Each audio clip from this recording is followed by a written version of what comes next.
চলো আজকে বাড়িতে বসে বসেই কোথাও না বেরিয়ে শ্রীভূমি ঠাকুরটা খুব ভালোভাবে ঘুরে দেখা যাক। তো এখন আমরা চলে এসেছি বৃষ্টির মধ্যে শ্রীভূমির ঠাকুর দেখতে। তো কেমন কি হয়েছে তোমাদেরকে দেখাবো, আর ব্লগের মাধ্যমে হয়েছে। এবার তোমাদের প্রত্যেকে যেখানে থেকে যাবো ঠাকুর দেখতে সেখানে তোমাদেরকে দেখাবো। যেহেতু বৃষ্টি পড়েছিল তাই জন্য ভিড়টা খুবই কম ছিল, তাই জন্য খুব ভালোভাবে অনেকটা সময় নিয়ে শ্রীভূমিতে কিন্তু ঠাকুর দেখা গেছে। মানে মেন ঠাকুরের সামনে তো বেশিক্ষণ দাঁড়াতেই দেয় না, কয়েক সেকেন্ডের ব্যাপার। কিন্তু এইবারে আমরা অনেকটা টাইম ঠাকুরের সামনেও দাঁড়াতে পেরেছি, প্যান্ডেলের সামনেও মানে প্যান্ডেলের সামনেও দাঁড়াতে পেরেছি। আর তোমরা তো শ্রীভূমিতে যারা ঠাকুরের সামনেই অনেকগুলো গেট মতন করে সুন্দরভাবে লাইটিং দিয়ে, যেগুলো খুবই দেখার মতো হয়, খুবই সুন্দর হয়।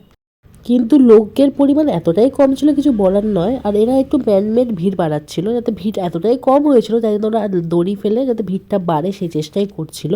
তো এখানকার থিম এবারে হচ্ছে তিরুপতি বালাজি। তিরুপতি বালাজি আমি নিজে তো কখনো দেখিনি চোখের সামনে, কিন্তু এখানে সামনাসামনি দেখে আমার খুবই ভালো লেগেছে। তো আমার কোনো যাবার সুযোগ হয়নি, কিন্তু এখানকার মন্দিরটা কিন্তু খুবই সুন্দর।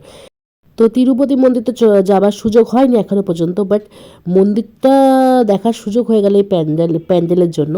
কারণ এই প্যান্ডেলটাই এত সুন্দর করে বানিয়েছে, মানে মন্দিরটা এত সুন্দর করে ফুটিয়ে তুলেছে, জাস্ট অসাধারণ।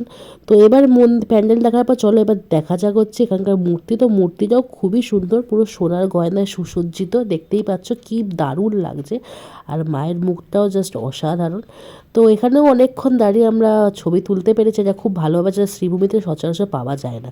বাট যাই হোক, তোমাদের কেমন লাগলো কিন্তু জানিও।